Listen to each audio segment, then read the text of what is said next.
Wakumbuka wakati Mtume sallallahu alayhi wasallam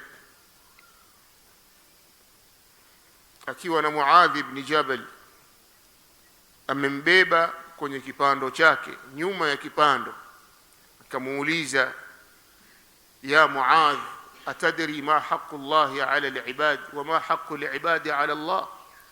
Muadh, hivi unajua ni ipi haki ya Allah kwa waja wake na haki ya waja kwa Allah?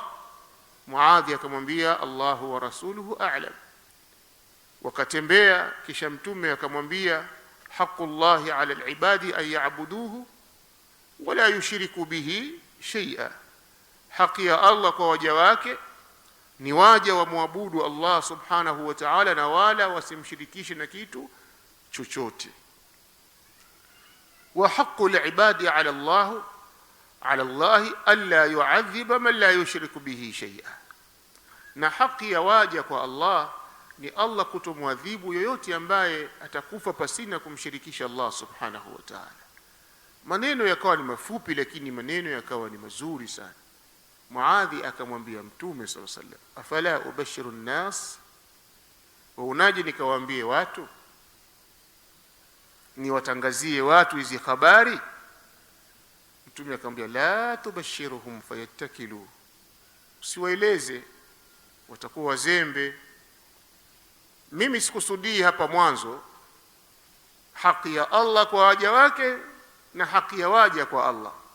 Mimi nakusudia hapa mwisho, yalipokuwa mazungumzo ni baina ya Mtume na Muadh. Ni watu wangapi hao? Watu wawili.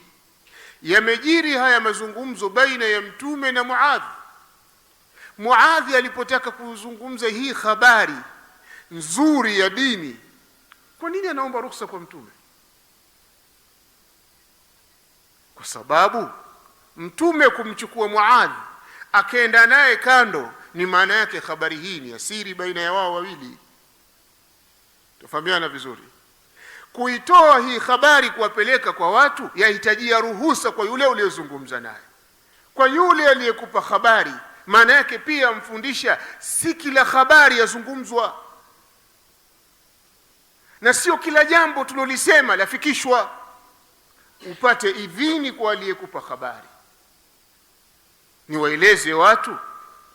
Kwani wewe unapokuwa umefundishwa hapa darasa unatakiwa umuulize mwalimu, nikawafundishe watu? Na si usome ukasomeshe? Lakini utakapotoka na mwalimu mkaenda mahala na mwalimu akakupa jambo, waruhusi